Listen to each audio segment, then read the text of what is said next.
பகை கடிதல். பாடல் எண் 3. இதரர்கள் பலர் புறவே இவன் உரை எனது எதிரே. மதிரவி பல எனத்தேர் வளர்சரண் இடை எனமா. சதுராடு வருமயிலே தடவரை அசைவு உறவே.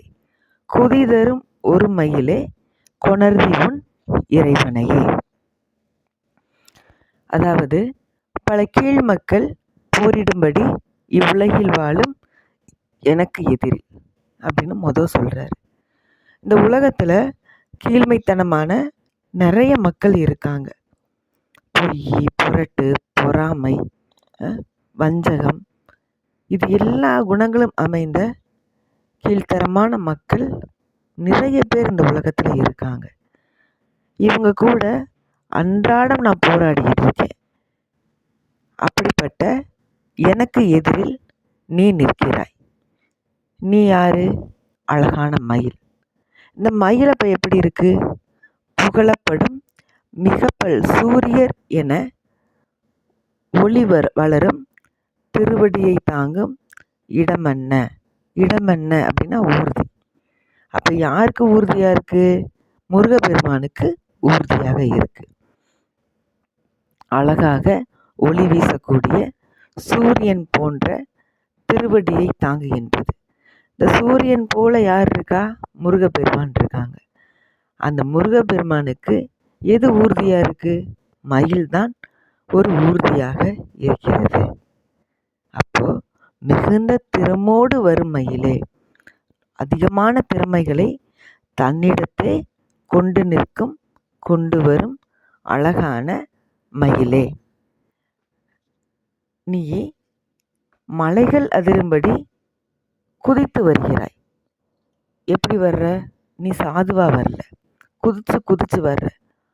குதிச்சு வரும்போது மலைகளே அதிர்ந்து போகுது. நீ ஏன் குதிச்சு வர்ற? மனசுல ரொம்ப சந்தோஷமா இருக்க.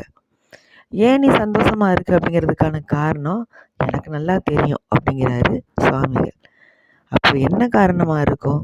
ஏன்னா இந்த உலகத்தையே தனது கைக்குள் கொண்டு விளங்கும் முருகப்பெருமானுக்கு ஊர்தியா இருக்கிறனால தான். முருகப்பெருமான் என்னோட முதுகுல தான் அமர்ந்திருப்பார். அவருக்கு நான் ஊர்தியா இருக்கேன். அவர் எங்கே போனாலும் அவர் என்ன இல்லாமல் போக மாட்டார். என் மேலே தான் அமர்ந்து வருவார். நான் அவர் எங்கே போனாலும் அவர் கூடயே போகிறேன். எவ்வளவு பெருமை! ஏன்னா இந்த உலகத்தையே காக்கக்கூடிய ஒரு கடவுளாகவும், மிகவும் அழகனாகவும், மிகவும் தேர்ந்தவனாகவும், மிகுந்த அறிவானவனாகவும் யார் இருக்கிறா அப்படின்னா முருகப்பெருமான் தான் இருக்காங்க. அப்போ அப்படிப்பட்ட முருகப்பெருமானுக்கு நான் தான் ஊர்தி. அந்த மனசுக்குள்ள அவ்வளோ பெருமையாகவும் அவ்வளவு மகிழ்ச்சியாகவும் இருக்கும்போது தான் குதிச்சு குதிச்சு வருதாமா. நம்ம நல்லா யோசித்து பாருங்க. நம்ம மனம் ரொம்ப சந்தோஷமாக இருக்குன்னு வச்சுக்கோங்களேன், அது நம்ம நடையே தனியாக காட்டும். ஒரு மாதிரி ரொம்ப சந்தோஷமாக நம்ம நடைய துள்ளலாக இருக்கும். அவ்வளோ சந்தோஷமாக இருக்கும். இது ரொம்ப சோகமாக இருந்தோன்னு வச்சுக்கோங்களேன், நம்மளால ரொம்ப மெதுவாக இருக்கும். என்னத்தை போய் என்னத்தை வந்த அப்படிங்கிற ஒரு மனப்பான்மையோடு நடக்கும்போது அந்த இடத்துல சுறுசுறுப்பு கட்டாயம் வரவே வராது. ரொம்ப தளர்வாக நடப்போம். ஏன் நடக்கிறோம், எதுக்கு நடக்கிறோம் ஒன்றும் புரியாமல், திக்கு திசை தெரியாமல் என்ன பண்ண போகிறோன்ற ஒரு பெரிய கேள்வியை மனசுக்குள்ளே சுமந்துக்கிட்டு தான் நம்ம நடப்போம். அந்த நடையில் ஒரு சுறுசுறுப்பு இருக்காது, தளர்ந்து போயிருக்கும். ஆனால் சந்தோஷமாக இருந்தோம் அப்படின்னா நம்ம மனசு துள்ளலாக இருக்கும். அந்த துள்ளல் எங்கே வெளிப்படும்? நம்ம கால்களில் வெளிப்படும். நம்ம நடை அவ்வளோ நல்லா இருக்கும். ரொம்ப சுறுசுறுப்புன்னு வேக வேகமாக நடப்போம், துள்ளலாக நடப்போம். நம்மளோட மனசை அப்படியே பிரதிபலிக்கக்கூடியதாக அந்த நடை இருக்கும். அப்போ இந்த இடத்துல என்ன சொல்ல வர்றாரு அப்படின்னா, மலைகளே அதிர்ந்தும்படி குதித்து வரும் ஒப்பற்ற மயிலே. அப்போ அந்த மயிலோட மனசுக்குள்ள அவ்வளோ சந்தோஷம் பொங்குறனால மலைகள் அதிரும்படி, ஏன்னா மலைகளை யாருனாலையும் அசைக்க முடியாது, அதிர செய்ய முடியாது.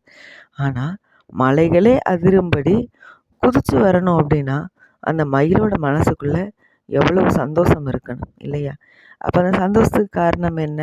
முருகனுக்கு ஊர்தியாக விளங்குவது தான். அப்போ ஊர்தியாக விளங்கும் மயிலே, நீ உன்னோட பெருமானை கொண்டு வந்து அருள்வாயாக, என் முன்னாடி நீ கொண்டு வா அப்படின்னு சொல்லிட்டு சுவாமிகள் பாடுறதா இந்த பாடல் அமைந்துள்ளது.